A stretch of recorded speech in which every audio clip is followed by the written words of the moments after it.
আসসালামু আলাইকুম, welcome back to my channel.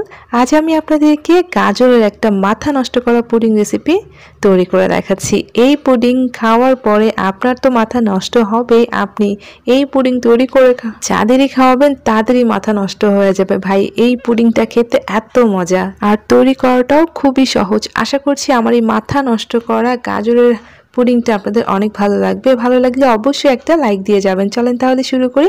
প্রথমে আমি পুডিংয়ের জন্য দুধটা রেডি করে নিচ্ছি। তো প্রথমে আমি প্যানের মধ্যে 2 কাপ পরিমাণে দুধ দিয়ে দিয়েছি, আর এর মধ্যে আমি 2টো সাদা এলাচ দিয়ে দিলাম। দুধটাকে বলক আসা পর্যন্ত অপেক্ষা করছি। দুধটা যখন এরকম বলক উঠে আসা শুরু করবে তখন একটু নেড়ে চেড়ে দিচ্ছি। ভালোভাবে আমি একটা বলক তুলে নিয়েছি।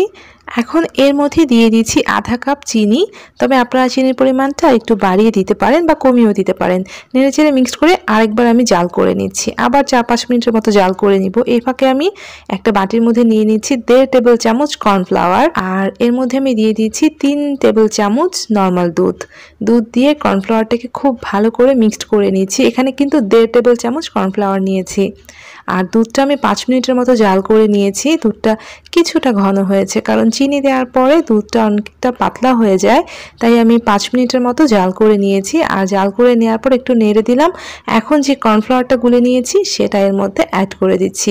আমি পুরোটা একেবারে ঢেলে দিচ্ছি না, অল্প অল্প করে ঢেলে দিয়ে একটা ক্রিমি টেক্সচার নিয়ে আসছি, তাই একবারে ঢেলে দিচ্ছি না। দুধটা যাতে একটু ক্রিমি হয় এই জন্য আমি এখানে কর্নফ্লাওয়ারটা ইউজ করেছি। দেখেন, এটা কিন্তু আমি ইউজ করছি না। এখানে আমি 2 টেবিল চামচের মতো দুধ ইউজ করলাম, কর্নফ্লাওয়ার মিশানো দুধ। আর দেখেন, ঘনত্বটা এরকম হতে হবে। দুধটা একটু ক্রিমি হবে, একদম খুব ঘন হবে না, আবার খুব বেশি পাতলা হবে না। হয়ে গিয়েছে মিক্সড করা। আমি এখন দুধটাকে নামিয়ে খুব ভালো করে ঠান্ডা করে নিচ্ছি। আর এখানে আমি একটা বড় সাইজের গাজর নিয়েছি। আপনারা যদি ছোট সাইজের গাজর নেন তাহলে আপনারা দুটো নিতে পারেন। আমি গাজরটাকে খুব ভালো করে ছিলে নিয়েছি, ছিলে খুব ভালো করে ধুয়ে নিয়েছি। এখন একটা গ্রেটার দিয়ে আমি গ্রেট করে নিচ্ছি, আর গ্রেটারে যে ছোট ছিদ্রটা রয়েছে সেটা দিয়ে গ্রেট করে নিচ্ছি। আর পুরো গাজরটা আমি ছোট ছিদ্রগুলো দিয়ে গ্রেট করে নিচ্ছি। পুরোটা গাজরই গ্রেট করে নেওয়া হয়ে গিয়েছে। দেখতে পাচ্ছেন এরকম গ্রেট হতে হবে। এখন আমি গাজরটাকে ভাজতে নিয়ে যাচ্ছি। চুলায় প্যান বসিয়ে দিয়েছি, আর তার মধ্যে আমি জাস্ট 1 চা চামচ ঘি দিয়েছি, আর এর মধ্যে আমি গাজরটা দিয়ে দিচ্ছি। আপনারা চাইলে এখানে 1 চা চামচ তেল দিতে পারেন, তবে ঘিটা দিলে ফ্লেভারটা অনেক বেশি ভালো হয়।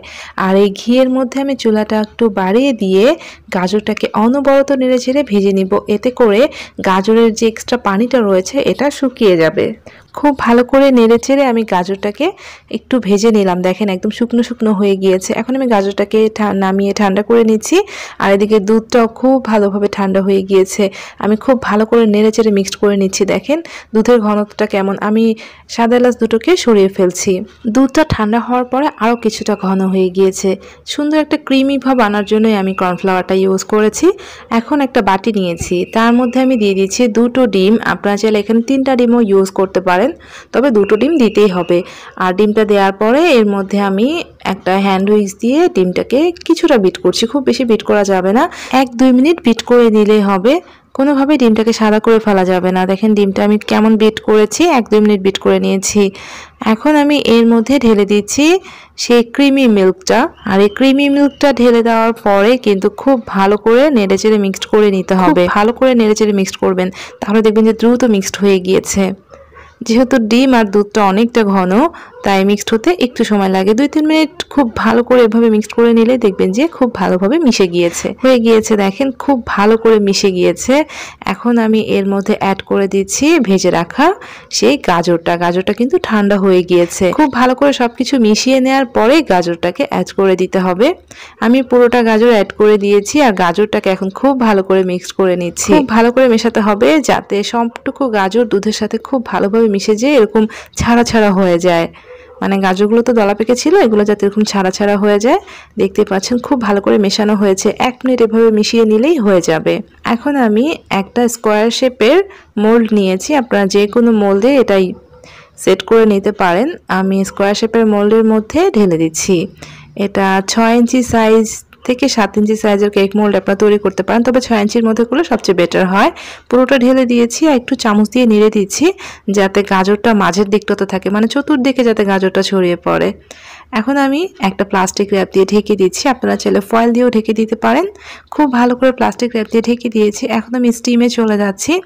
একটা প্যান নিয়েছি, তার মাঝে একটা স্ট্যান্ড বসিয়ে দিয়ে গাজরের পুডিংটাকে বসিয়ে দিলাম। তারপর আমি ফুটন্ত গরম পানি প্যানের মধ্যে ঢেলে দিচ্ছি, আর অবশ্যই স্ট্যান্ডটা পুরো ডুবে যেতে হবে, আর যে মোলটা দিয়েছি সেটারও কিছুটা অংশ ডুবে যেতে হবে। এখন আমি উপরে আরও একটা ঢাকনা দিয়ে তার উপরে প্যানের যে ঢাকনাটা দিয়েছি সেটা দিয়ে ঢেকে এখন আমি পুরো 60 মিনিট স্টিম করে নিচ্ছি, ভাপে বসিয়ে রাখছি। অবশ্যই চুলার আঁচটা লো থেকে বাড়িয়ে দিতে হবে। আমি 60 মিনিট পরে ঢাকনা খুলে দেখাচ্ছি। এই পুডিংটা হতে একটু সময় লাগে, আর অবশ্যই চুলার আঁচটা মিডিয়ামে রাখবেন, একদম লো করে ফেলবেন না।